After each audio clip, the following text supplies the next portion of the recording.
반갑습니다. 네. 저는 삼성전자 네트워크 사업부에서 VLAN 소프트웨어 개발을 담당하고 있는 김원국입니다. 오늘 이 세션에서는 저는 이제 그동안의 그 하드웨어 영역으로 여겨졌던 그런 기지국 시장이 어떻게 갑자기 소프트웨어 영역으로 급변했는지 그 얘기를 좀 해보려고 합니다. 저는 현재 그 네트워크 사업부에서 VLAN 소프트웨어 개발 그룹장을 맡고 있고요. 지금 앞서 말씀드릴 그런 이제 레이어 1 소프트웨어 모뎀을 개발을 리딩을 하고 있습니다.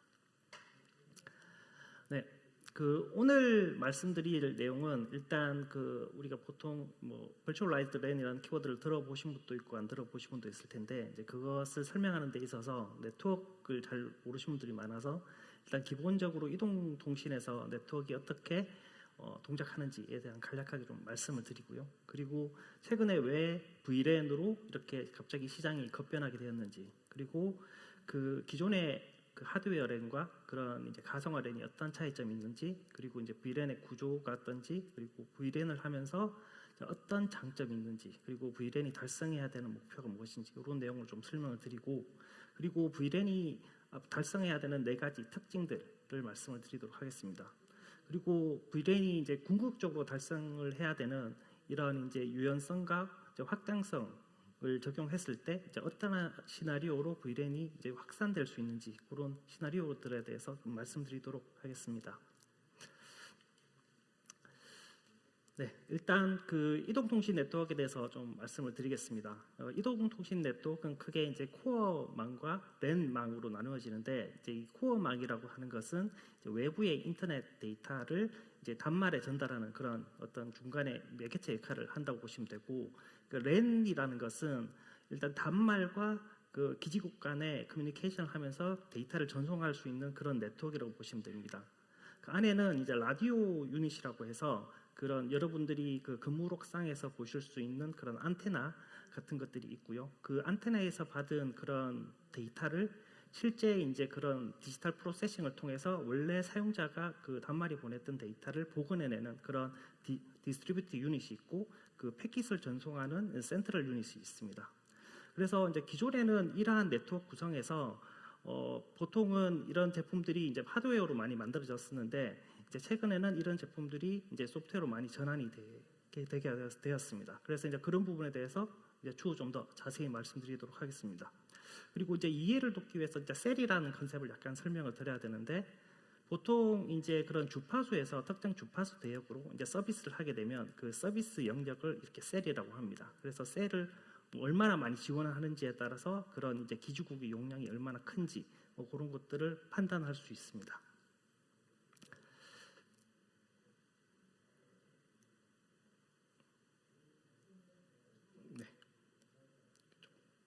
죄송합니다.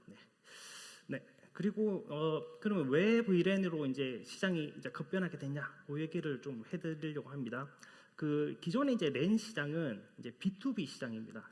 저희 삼성전자 같은 업체가 그럼 SKT나 KT 같은 통신 사업자들한테 이런 장비를 파는 그런 사업이기 때문에 기본적으로 그런 네트워크 장비들이 하나의 그 묶음으로 판매됩니다. 그리고 이런 장비들은 그들 간에 서로의 프로토콜이 있어서 어떤 하나의 장비를 바꾸기가 쉽지가 않습니다.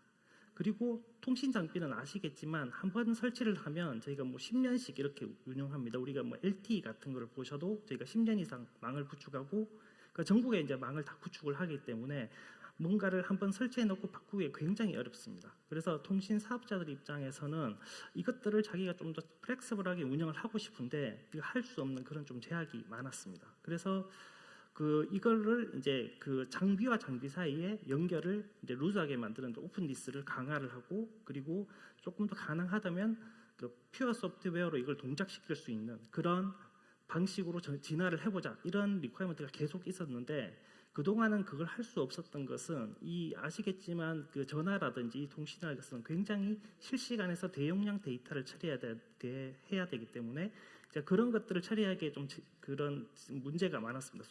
순수하게 소프트웨어를 가지고 하기에는. 그래서 이제 그런 제약들을 푸는 게 주요 이슈였고, 그런 것들을 저희가 삼성에서 이제 그동안에 몇 년 동안 이제 시도를 해서 마침내 이제 풀어서 이제 제품화를 시켰던 게 이 VLAN입니다. 그러면 이제 기존의 트래디셔널 렐과 버추얼라이즈드 렐의 차이를 한번 보도록 하겠습니다. 일단 가장 핵심이라고 할 수 있는 것은 저 모뎀입니다. 아까 말씀드린 대로 그런 대용량의 데이터를 굉장히 빠르게 처리하려면 굉장히 어떤 그런 매트릭스 연산 같은 그런 복잡한 연산들을 굉장히 많이 수행을 해야 되는데 그게 일반적인 제너릭 CPU에서 수행하기에는 굉장히 CPU의 퍼포먼스가 이렇게 부족한 그런 문제가 있었습니다. 그래서 그동안에 그 문제를 해결하지 못하다가 최근에 이런 이제 CPU들의 성능이 이제 개선이 되면서 이제 그 CPU에 있는 그런 그 성능을 최대한 발휘해서 소프트웨어로 돌렸을 때 마침내 이제 이러한 성능을 만족해 줄 수 있는 그런 환경에 왔고요. 그래서 저런 하드웨어로 된 모뎀을 소프트웨어로 전환하게 되면 이제 남는 것은 이제 안테나만 남게 되고 모든 제품이 다 소프트웨어화가 가능하게 됩니다. 그래서 이제 이런 제조사에서는 이런 하드웨어 모뎀 칩을 기반으로 이제 자체 하드웨어를 만들었습니다. 예전에는. 그래서 이제 그 하드웨어를 판매를 하면 이제 그게 아까 말씀드린 대로 그런 연결고리가 다 엮여서 이제 쉽게 못 바꾸는 그런 문제였는데 이걸 소프트웨어로 만들게 되면 이제 일반적으로 여러분들이 잘 아시는 뭐 AWS 같은 그런 퍼블릭 클라우드에 또 돌릴 수도 있고 그리고 이제 일반적인 이런 인텔 제공 계열의 CPU에서도 돌릴 수 있고 굉장히 상용 서버에서 동작을 시킬 수 있게 됩니다. 그래서 이렇게 함으로써 이제 모든 이제 영역의 소프트웨어화가 가능해지고요. 그리고 이제 나머지 남는 부분이 이제 라디오 유닛이라고 하는 안테나 부분인데 이제 이것은 이제 그 표준 프로토콜을 만들어서 그런 기지국과 안테나 사이에서 어떤 장비든지 호환이 가능할 수 있도록 만든 식으로 변환이 되었습니다. 그래서 이제 주로 이걸 이제 오란이라는 그런 이제 스펙으로 협의가 돼서 이제 발전을 해 왔습니다. 이 부분은 이런 VLAN의 이제 주요 아키텍처인데요. 보시는 이제 VDU라고 하는 영역이 이제 어떻게 보면 핵심적인 기준 역할인데 기존에는 그게 일반적인 그냥 자체 OS 뭐 이렇게 탑재가 되었다면 이제 VDU로 오면서는 이제 상용 서버에 이제 우리가 일반적으로 하는 리눅스 OS가 탑재가 되고요. 그리고 이제 그 위에 이제 컨테이너 플랫폼이 올라갑니다. 뭐 여러분 잘 아시는 뭐 VMware라든지 뭐 윈드리버 컨테이너 플랫폼이라든지 뭐 OCP, 레드햇 OCP라든지 이런 컨테이너 플랫폼이 올라가고 이제 그걸 제어하는 이제 쿠버네티스가 이제 옆에서 이제 이것들을 제어하게 됩니다. 그리고 그 기존의 이제 통신 프로토콜들이 이제 파드 형태로 올라가서 이제 우리가 통신에서 얘기하는 뭐 레이어 1, 레이어 2, 레이어 3 이런 스택들이 모두 이제 저런 파드 형태로 존재하면서 하나의 그런 소프트웨어 패키지로 제공을 할 수 있게 됩니다. 그리고 이제 저 RU는 굉장히 예전과 다르게 이제 굉장히 기능이 많이 간소화되면서 실제 에어에서 들어오는 그런 그 통신 신호를 디지털로 바꾸는 역할에 아주 좀 제약이 되고 이제 그렇게 함으로써 거의 대부분의 프로세싱은 이런 VDU에서 이루어진다고 보시면 될 것 같습니다.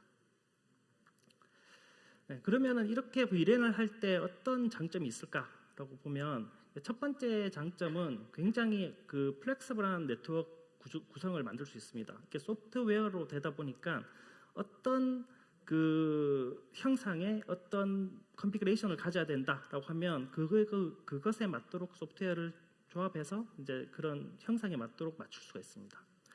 두 번째는 아까 말씀드린 이제 뭐 코어망 이렇게 이제 뭐 램만 이렇게 분리가 되는데 이 장비들이 나중에는 CPU 성능이 더 좋아지고 그리고 그렇게 뭐 대형의 그런 서비스를 할 필요 없으면 그런 서비스들을 다 통합해서 하나의 서버에 운영함으로써 굉장히 이런 비용을 줄일 수 있는 그런 게 가능해집니다.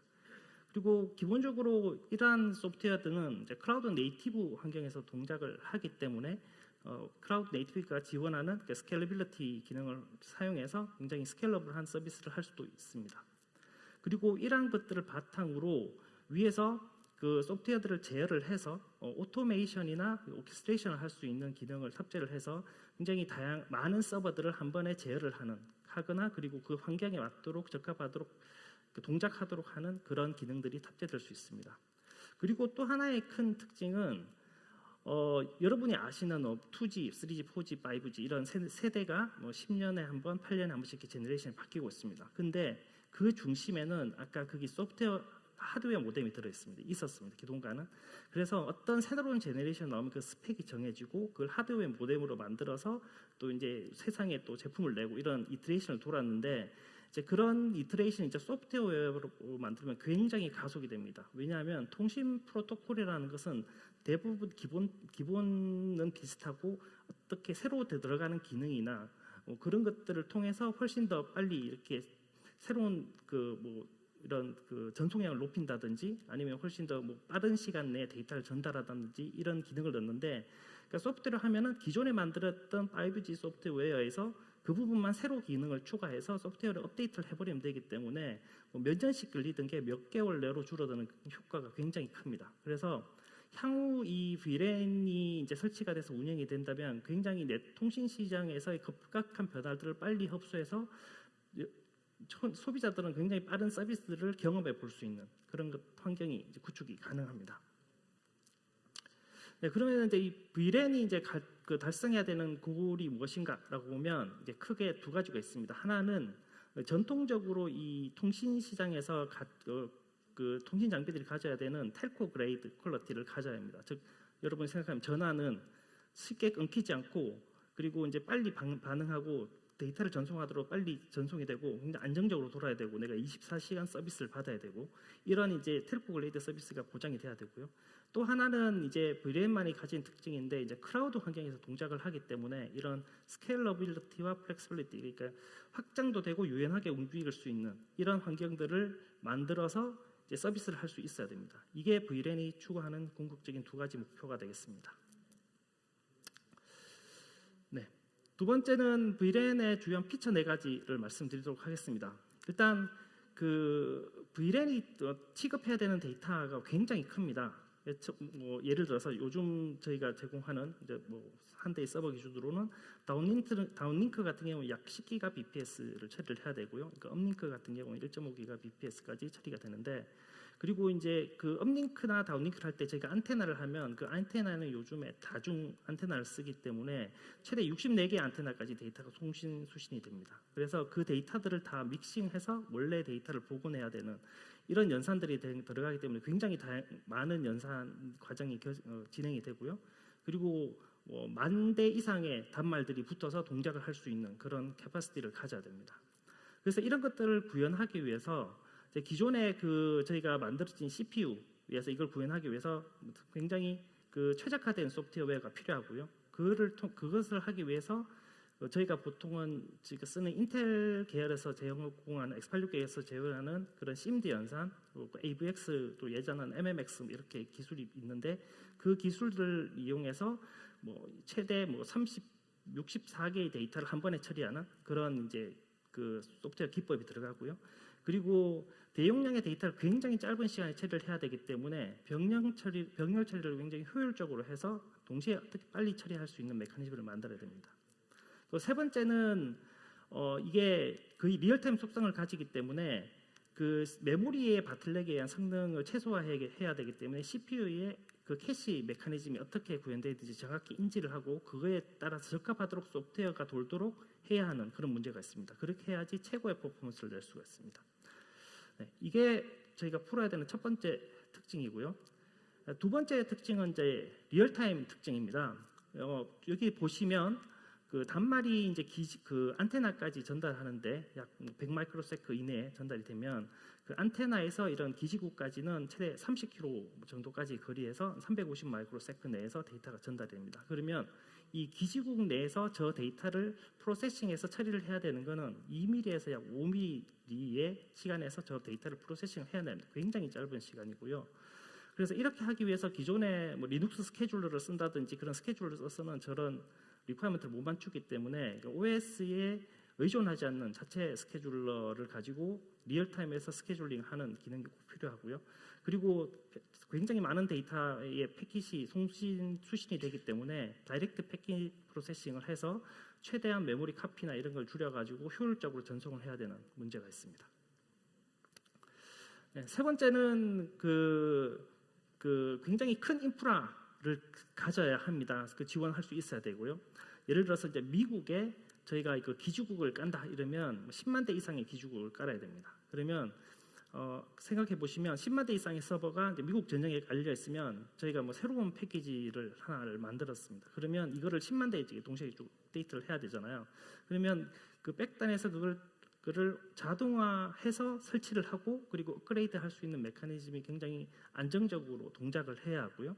그리고 그러한 서버들을 굉장히 유지 보수를 하기 쉽게 구성을 해야 됩니다. 이렇게 어떻게 보면 앞서 말씀드린 리얼타임 속성을 가지면서 굉장히 라이지 스케일의 시스템을 가지는 굉장히 상반적인 두 개의 특성을 가지는 그 영역이 여기 이제 랜 내 소프트웨어 영역이라고 보시면 될 것 같습니다. 네 번째는 이제 커스터마이제이션인데 앞서 말씀드린 그 10만 대가 어떤 여러 사이트에 설치가 되더라도 그 특색들이 다 다릅니다. 어떤 것은 뭐 도심 지역에 설치가 되면 많은 유저들이 좁은 지역에 모일 거고 어떤 데는 넓은 지역에 평지 같은 경우에는 넓은 지역에 넓게 서비스를 할 거고 뭐 빌딩 내에서도 설치할 수 있고 굉장히 다양한 케이스가 있습니다.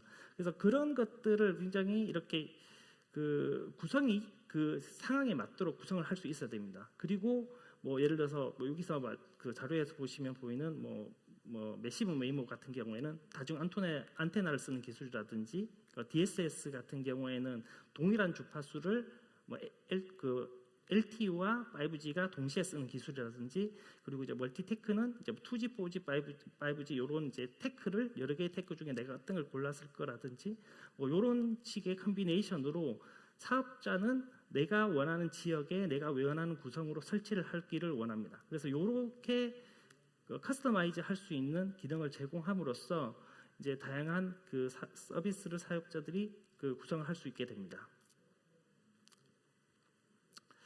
네, 그래서 그 앞서 말씀드린 그런 네 가지 이제 특징을 달성을 하고 보면 이제 저희가 이제 궁극적으로 이제 VLAN이 그 달성해야 되는 이런 유연성과 스케일빌리티가 어떤 가능한 시나리오가 있는지 살펴보도록 하겠습니다. 네, 일단은 첫 번째 시나리오는 동적으로 이제 컨피그레이션을 구성하는 것입니다. 그러니까 사업자들은 기존에는 뭐 예를 들어 2G망이다 그러면 2G 장비를 따로 샀었고요. 뭐 4G망이라 그러면 4G 장비를 따로 샀었고 5G망을 따로 샀는데 이제는 소프트웨어를 그걸 다 구현하면은 사실은 안테나 빼고는 그렇게 할 필요가 없습니다. 그래서 그런 어떠한 그 제너레이션의 그 서비스를 할 거냐, 그리고 뭐 예를 들어서 TDD 방식이냐, FDD 방식이냐, 그리고 어떤 컨피그레이션을 얼마나 많은 셀을 지원할 거냐, 그리고 나는 전송량이 얼마나 나와야 되느냐, 그리고 예를 들어서 뭐 나는 어떤 기지국을 설치하는데 뭐 예를 들어 KTX가 지나가는 노선 옆에 설치를 하는 거예요. 그러면 굉장히 초고속으로 기차가 지나가잖아요. 그러면 거기에 들어가는 기지국은 그 초고속에 그 초고속으로 지나가는 기차를 인식을 해가지고 그 신호들을 정확하게 만들어 그 복원하는 그런 메커니즘들이 들어가야 되거든요. 그런 것들이 이제 피처들에 해당되는데 그런 피처들을 어떻게 제공하느냐에 따라서 굉장히 다양한 조합의 컨피그레이션이 생깁니다. 그래서 예를 들어서 뭐 사업자가 어떤 서버를 하나를 샀어요. 사가지고 처음에는 이제 5G가 나오기 전에는 이제 2G와 4G만을 서비스를 합니다. 그러면 이제 밑에 보시는 것과 같이 하나의 CPU에서 이제 코어를 나눠가지고 코어의 반은 2G용으로 서비스를 쓰고 나머지 코어 반은 이제 4G용으로 쓰다가 이제 5G 서비스가 나오면 이제 4G를 5G로 어느 정도 전환을 해서 서비스를 하게 되고 그리고 4G와 5G로 시대로 전환이 돼서 2G가 없어지면 이제 두 개만 남기고 이제 모든 서비스를 할 수 있습니다. 이렇게 할 때는 하게 되면은 이제 더 이상 장비에 대한 추가 투자는 필요 없습니다. 소프트웨어 업데이트만 가능하고 필요하면 이제 그런 안테나는 특성이 다르기 때문에 안테나는 주파수 대역이 달라서 그 안테나는 이제 그 용도에 맞게 써야 되겠지만 그걸 제외한 모든 장비는 소프트웨어로 전환이 가능해집니다. 두 번째는 이제 디플로이를 굉장히 이제 그런 필요한 곳에 필요한 형상의 소프트웨어를 디플로이 할 수 있습니다. 예를 들어서 서버의 용량도 이제 뭐 작은 용량의 서버가 있을 수 있고 큰 용량의 서버가 있을 수 있는데 어떤 사이트에서는 셀 수는 작고 유저가 작으면 작은 용량의 서버를 깔고 거기에 맞는 컨피그레이션으로 소프트웨어를 디플로이 할 수 있고요. 그리고 어느 정도 되는 그 서버 용량이라면 거기에 굉장히 많은 유저가 있고 내가 그 유저를 한 번에 이렇게 커버하고 싶어. 그러면 이제 셀 수를 작게 만들고 유의 수를 늘려 가지고 서비스를 할 수 있습니다. 그게 아니고 나는 이제 도심인데 굉장히 스팟성으로 작은 셀들을 여러 개를 만들어서 그렇게 서비스를 하고 싶어. 그러면 이제 여러 개의 셀들을 만들어서 서비스를 할 수 있는 구성으로 할 수 있습니다. 이런 것들이 이제 사업자의 요구 사항에 대해서 그것들을 설정해서 세팅할 수 있게 함으로써 굉장히 사업자들은 그 지역에 딱 맞는 어떻게 보면 고객의 경험이 최상의 경험이 나올 수 있는 그런 컨피그레이션으로 설정이 가능해집니다. 네, 세 번째는 이제 그 유연하게 이제 캐파시티를 조정하는 건데요.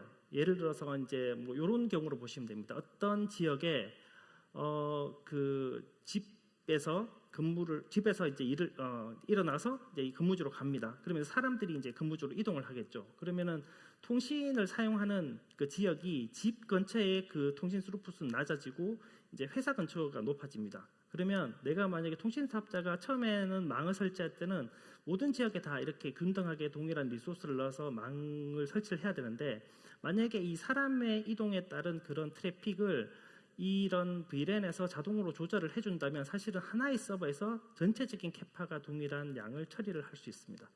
그래서 처음에 보시는 셀 1번이 이제 200UE만 처리하고 셀 2번이 400 그 UE라면 이제 단말입니다. 400대의 단말을 처리할 수 있다면 그게 이제 시간이 바뀜으로써 점차적으로 유의가 늘어나면 그쪽 셀을 늘리고 유의가 적어진 셀의 트래픽을 줄입니다. 용량을 줄여서 하나의 서버에서 그렇게 다양하게 가변적으로 이렇게 서비스를 하는 것이 가능해집니다. 네, 세 번째는 여러 개의 서버를 써서 이런 그 확장성을 만들어낼 수 있는 구조가 가능합니다. 예를 들어서 우리가 낮에는 데이터를 많이 쓰잖아요. 뭐 밤 10시, 11시까지 쓰다가 한 새벽 한 2, 3시 되면 이제 데이터를 쓰는 게 현격하게 떨어집니다. 그러면 지금 현재는 안 쓰면 이제 이렇게 버려두는데 이게 일반적인 상용 서버지 않습니까? 굉장히 활용 용도가 높습니다. 그래서 뭐 예를 들어서 왼쪽에 보시는 그림에서는 처음에 낮 시간에서는 이제 하나의 VDU 풀을 만들어서 하나의 서버가 그 각각의 셀 사이트들을 이제 풀리 서포트 하도록 이렇게 구성을 하다가 이제 밤이 되면 이제 그 예를 들어서 용량이 많이 줄었어요. 그러면은 그 처리하는 프로세싱을 이제 한 개 또는 두 개의 서버로 몰아서 처리를 하고 나머지 서버는 이렇게 끌 수 있습니다. 그러면 일단은 에너지 세이빙 차원에서 굉장히 많은 전원을 전략을 할 수 있어요. 아니면 뭐 저때 저걸 끄지 않고 뭐 우리가 흔히 요즘 많이 하는 AI 그런 뭐 학습 같은 거 돌린다든지 이런 다른 용도로도 충분히 활용이 가능하기 때문에 굉장히 효율성이 좋아진다고 보실 수 있습니다. 그래서 이런 걸 통해서 이 전체적인 그런 유지 보수 비용이 굉장히 줄어든다는 효과가 있다고 보시면 될 것 같습니다. 네, 그리고 다음은 이제 이런 것들을 이제 그 운영 중에 하지 않고 처음에 디플로이 단계에서도 가능한데요. 그 처음에 그 보통 T램 같은 경우에는 기존에 설치해야 되는 용량을 미리 예측을 해가지고 그만큼 설치를 해놓고 이제 서비스를 하면서 점차 늘려나가면 그걸 알아서 이제 커버가 되는 구조였는데 이제 VLAN으로 오면서는 굳이 그렇게 할 필요가 없는 거죠. 보통 우리가 어떤 사이트에 이렇게 그 기지국을 설치하게 되면 처음에 이렇게 많은 단말이 한 번에 붙지 않습니다. 시간이 지나면서 점차 이제 그런 단말이 늘어나기 때문에 처음에 적은 수의 단말을 설치해서 이제 서비스를 하다가 이게 사용되는 단말이 늘어나면 이제 서버를 더 붙여가지고 이렇게 서비스를 할 수 있는 그런 구조가 가능해집니다. 이를 통해서 이제 초기 투자 비용을 줄이고 추후 필요한 만큼만 딱 투자를 하게 되면 되는 이런 이제 절감 효과가 꽤 크게 나타날 수 있습니다. 그래서 이제 이런 기능들을 하기 위해서는 이제 크게 이 방금 말씀드린 기능들을 제어할 수 있는 오케스트레이션 기능과 그러한 것들을 자동으로 할 수 있는 오토메이션 기능이 필요한데요. 그 두 가지에 대해서 좀 말씀을 드리도록 하겠습니다. 네, 오케스트레이션 기능은 아까 말씀드린 그런 그 실시간으로 벌어지는 일들을 제어하는 기능인데요. 기본적으로 이 VDU에서 발생하는 모든 일들에 대해서 통계를 남깁니다. 그럼 그 통계 데이터가 이제 그 삼성 클라우드 오케스트레이터라는 그런 오케스트레이터에 올라가고 거기서 이제 처리를 한 다음에 이게 추후 지금 트래픽 그 변화 추이를 봤더니 떨어지고 있고 그리고 이제 곧 그게 계속 유지가 돼. 그러면은 보시는 시나리오와 같이 하나의 서버에 모든 트래픽을 몰아서 제어를 할 수 있도록 해서 커맨드를 내리고 그리고 이제 서버들은 다시 이제 끄고 이런 동작들이 이제 일련의 과정들이 진행될 수 있습니다. 네, 오토메이션에서도 이제 이런 그 플렉시빌리티와 스케일빌리티를 적용할 수 있는데요. 네, 첫 번째는 이제 설치와 업그레이드 단계입니다. 앞서 말씀드렸지만 사업자들은 굉장히 다양한 조합의 서비스를 하기를 원합니다. 특히나 그 요즘 나오는 클라우드 플랫폼과 연결을 해서 굉장히 많은 서비스들을 사업자들이 원하는 서비스들을 설치를 할 수 있어요. 그래서 그 어떤 내가 클라우드 플랫폼을 쓸 거냐 이런 것들이 이제 사업자들 입맛이 다 다르고 그것에 맞춰서 설치를 해야 되기 때문에 그런 소프트웨어 조합을 묶어서 패키지화해서 그걸 설치하는 그런 자동화된 인스톨레이션 과정에서 이제 플렉시빌리티를 부여할 수 있고요. 그 다음에 이제 이런 컨피그레이션 과정에서도 이러한 이제 그 플렉시빌리티를 부여할 수 있는데 앞서 말씀드린 대로 설치가 되고 나서 어떤 망의 컨피그레이션을 구성할 때 아까 말씀드린 대로 그 사이트에 가장 적합한 그런 용량 이런 것들을 이제 설정을 하면 그거에 맞도록 딱 필요한 만큼만 CPU를 사용하고 그걸 동작시킬 수 있도록 구성을 할 수 있습니다. 그래서 그 기존의 낭비 없이 굉장히 효율적으로 사용이 가능하고요. 그리고 마지막으로 이제 옵티마이제이션은 이제 동작 중에 이제 이것들을 최적화해 나가는 과정입니다. 그래서 아까 오케스트레이션을 통해서 계속 데이터가 수집이 되면 이 사이트들은 실제 봤더니 유의가 뭐 크게 그 멀지 않은 유의들은 이제 안 붙어 가까운 유의만 있어. 이러면 그 캐파시티를 가까운 유의만 처리할 수 있도록 조절을 한다거나 아니면 갑자기 특정 밴드에 굉장히 많은 유의들이 붙어가지고 이거를 분산을 해야 된다라고 하면은 다른 서버에 이동을 해서 분산시킨다든지 이제 이런 식의 다양성을 부여할 수 있습니다. 네, 이런 걸 통해서 소프트웨어로 만들어진 이 VLAN을 통해 가지고 나중에 굉장히 자유롭게 이 서비스를 운영하고 확장할 수 있는 기본적인 베이스라인이 만들어지게 됩니다. 그래서 왜 이 VLAN이 굉장히 중요하냐라고 하면 기존 게는 저희가 하드웨어 제품이라고 생각했어요. 랜 장비는. 그래서 아무도 이걸 소프트웨어로 생각을 안 했는데 갑자기 이렇게 그 하나의 트리거 포인트가 모든 제품을 소프트웨어화하는 그런 그 시점으로 넘어오면서 어떻게 보면 이게 진정한 그 중요한 그런 어떤 클라우드 기반의 소프트웨어 제품이므로 이제 되는 그런 변환점이 되었다고 보시면 될 것 같습니다. 네, 지금까지 제 발표를 경청해 주셔서 감사드립니다.